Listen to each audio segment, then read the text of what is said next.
let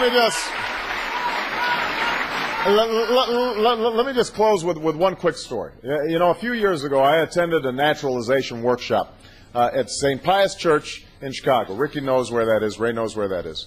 And as I walked down the aisle, I saw people clutching small American flags, waiting for their turn to be called up so they could begin the long process of becoming a U.S. citizen.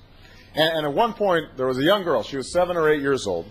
She came up to me with her parents, and she asked me for my autograph.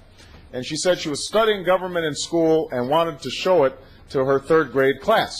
And I asked her what her name was, and she said, "My name's Christina." And I told her that her parents should be very proud. And Christina was translating for her parents, who didn't speak English. And yet, you could tell they were so proud of her. And the fact that she was an American, and they were at some point through this process going to be Americans. And I was reminded that for all the noise and the anger that surrounds our immigration debate, America has nothing to fear from today's immigrants. They've come here for the same reason.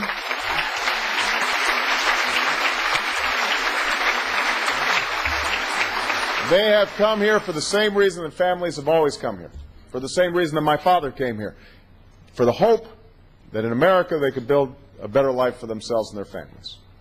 Like the waves of immigrants that came before them, the Hispanic Americans whose families have been here for generations, the recent arrivals of Latino immigrants, they're going to enrich our country.